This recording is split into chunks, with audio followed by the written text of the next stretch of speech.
It's early 1991. Given that Bart Mania is in full swing and growing by the day, the Simpsons' wild child inevitably makes the jump from cartoon character to video game hero.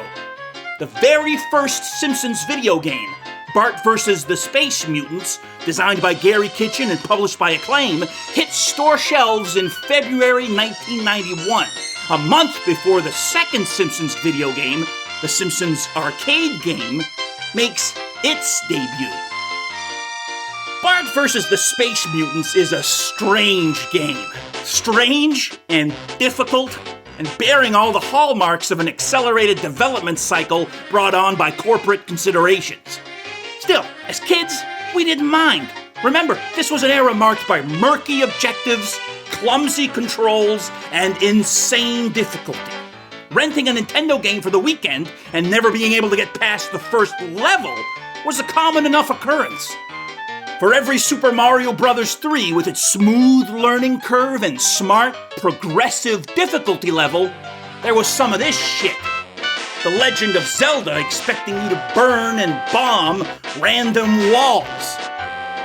Or Friday the 13th leaving you to navigate the woods without a map.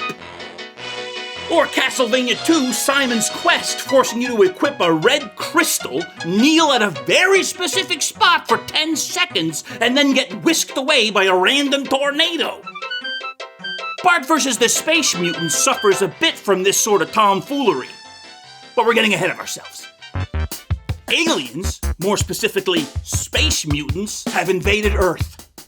Even more specifically, they've invaded Springfield, home of everyone's favorite cartoon family. The aliens, Space Mutants, have a dastardly plan. They're taking over the bodies of Springfieldians, Springfieldites, in order to collect ingredients to build their ultimate weapon, which they intend on using to conquer the world. As it turns out, Bart Simpson is the only one hip to the mutants' plan, thanks to a pair of special X-ray glasses that allow him to see the aliens in their true form. The first thing on the Space Mutants ingredients list?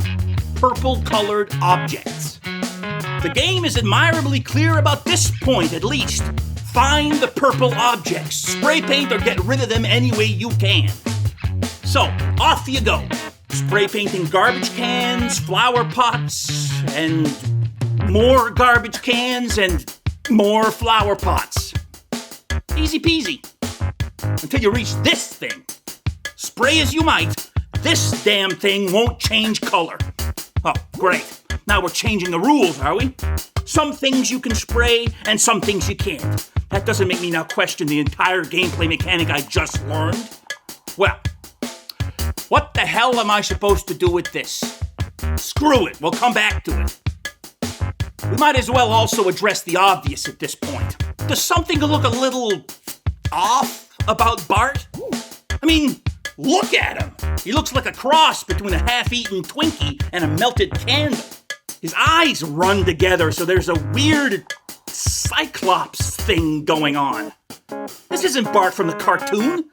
This is Bart as he would have looked like in a nightmarish Eastern European stop-motion short from the late 1950s. Something produced under a communist regime. Some ungodly creation where Bart tells you to eat his shorts and you do it, because that's the only thing there is to eat. No, scratch that. It's Bart, but he's spent a little too much time in Sector 7G at the nuclear power plant. 3 Mile Island Bart. Chernobyl Bart. Could the NES not do any better than this? Other cartoon characters look fine on the console. Look at the Ninja Turtles. They look great. What about Buster Bunny? What about Scrooge McDuck? Bart looks fine on Super Nintendo. But that's not really a fair comparison, is it? We're comparing the old NES to a newer 16-bit system. So what about the Sega Master System port of Bart vs. the Space Mutants?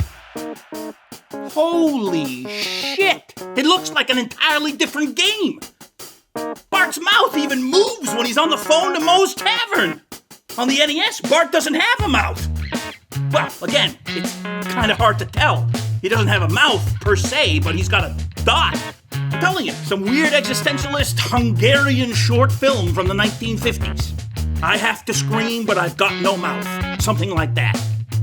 even the Game Gear version. The Game Gear version looks 10 times better than what we got on NES. Inexcusable. Absolutely inexcusable to have Bart look that bad in a game where he's the main character and on screen 100% of the time. You reach a bird in a pet shop window next, and again, you can't spray the little shithead. You jump. That doesn't do anything. You spray. You jump some more. You spray some more. Rinse. Repeat. Over and over and over again. 3 hours later, you discover that you can actually enter some of the buildings on this screen. There's nothing telling you can do this. You might imagine you could only enter those buildings that are clearly branded, but no, Candy Most Dandy is a nice-looking storefront, but you can't go inside there. Instead, you can enter Mel's Novelty Hut, Toys and Stuff, and Tool World. Inside, you can buy special items. See, now we're getting somewhere. So you buy a whistle. A whistle might work. No. All it does is summon a demented chihuahua that attacks Bart. You only get 2 hits in this game. 2 hits and you are dead. Next, you buy a rocket. Hey, nice! A rocket might work. We'll blow up the little purple f***er. No, the rockets apparently do nothing. They just fizzle there on the sidewalk. So you spray some more, and you jump some more. Then you spray, and you jump, and you spray, and you jump. What do I have to do to deal with this bird? Turns out rockets don't do shit. At least not against the bird. But the other thing you can buy at Mel's Novelty Hut, the cherry bomb, that does the trick. You drop the cherry bomb on the street in front of the bird cage, directly in front of the bird cage, or it doesn't count, and the bird flies off. Phew, no more birds. But wait, yeah, there's another bird. Another purple bird perched on the arm of the Jebediah Springfield statue. So you backtrack to Mel's Novelty Hut and you load up on cherry bombs. Remember, each of these costs 1 coin, and coins are in limited supply. So you return to the statue. Drop the bomb. Nothing. Drop another bomb. Still nothing.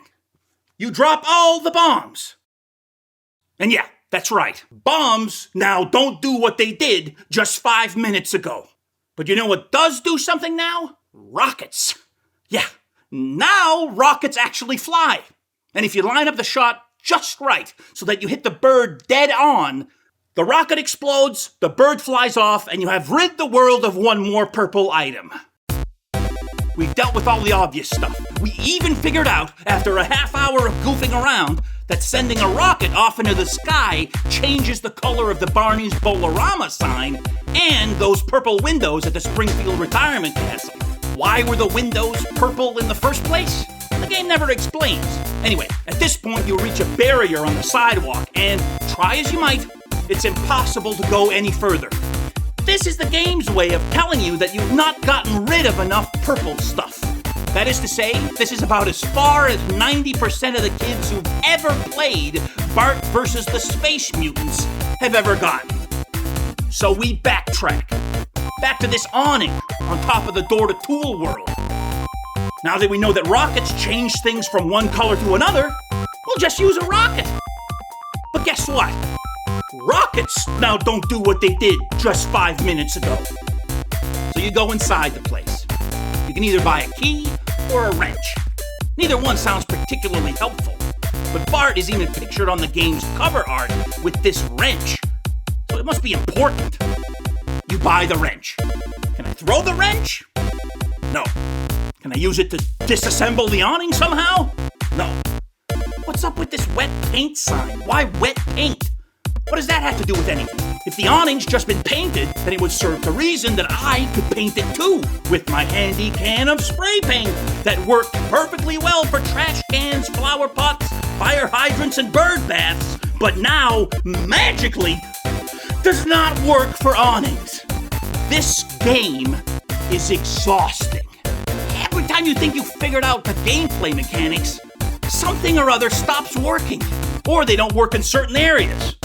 Or you have to place something in the pixel-perfect spot that you can never find on the first try. I recommend this game to people who've never been in a coercive relationship before and who want to feel what it's like to be gaslit. But then again, are you being gaslit? Is it the game or is it you? What's broken, the game or your brain? You mean to tell me that with my adult intellect, my wits, and 30-plus years of video game playing experience, this awning, this purple fabric awning with a wet paint sign on it, this is the thing that finally gets the better of me? This is my Achilles heel? God, how embarrassing is that? I cannot admit to you how much time I spent looking high and low, going back and forth, traveling from one place to another, looking for something, anything that might shed some light on this awning situation. God, I even figured out the keep off sign. You know, the one with the purple letters that you still can't spray paint? All you do is you hop up on the grass that you've been explicitly told to keep off of, and then, and only then, a police officer wearing a purple uniform comes waltzing by, giving you a second or two to spray paint him before he waltzes right off the goddamn screen. Yes, I admit it. I even loitered outside the movie theater in hopes that these posted showtimes actually meant something. That they were somehow a secret code, a clue, a hint, and not just more window dressing.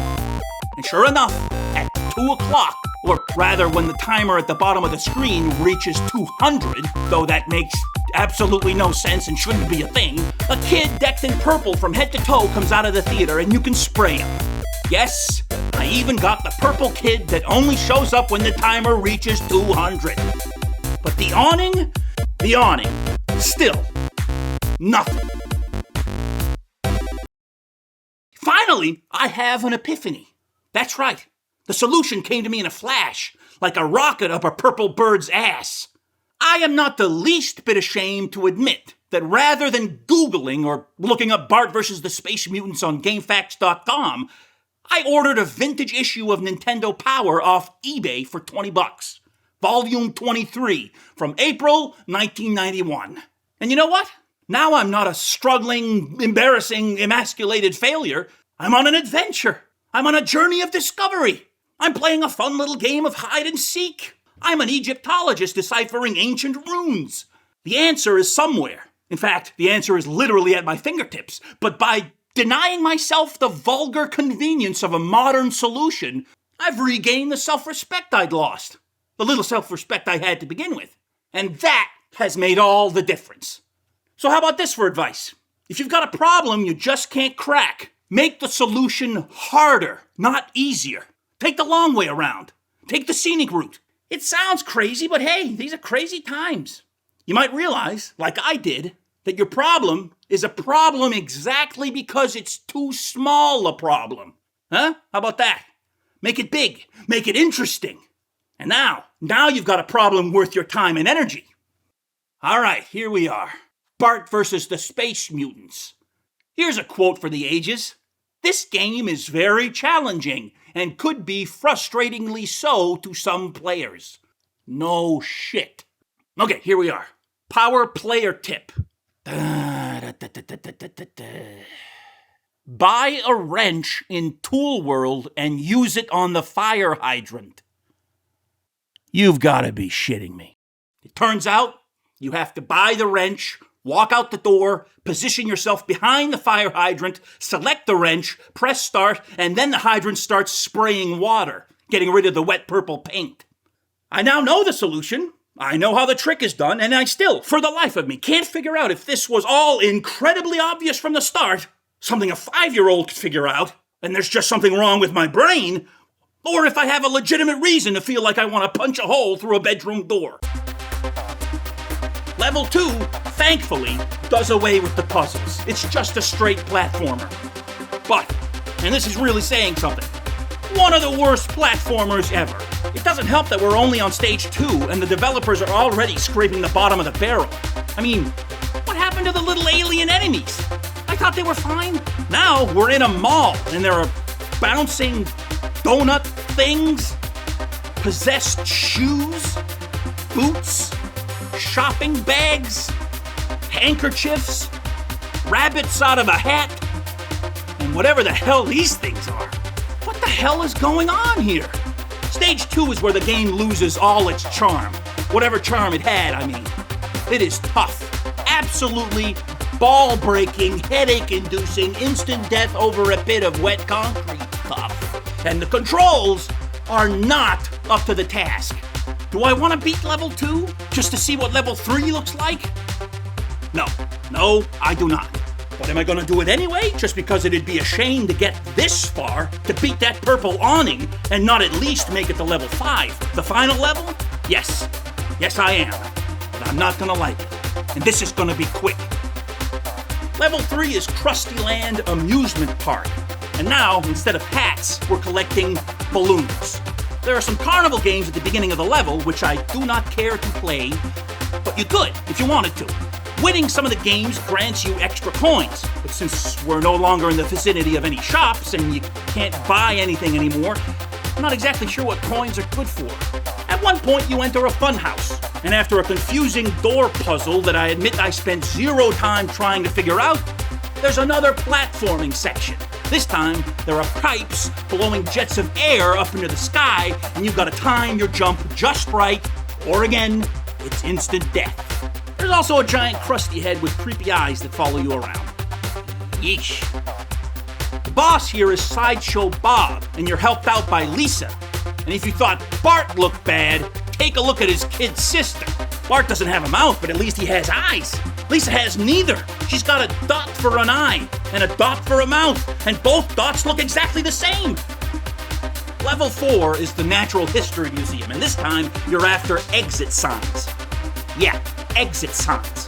Whatever. There's more obstacles, more alien enemies, and more jumping over instant death waiting below. All set to the same stupid goddamn song that played during level 2.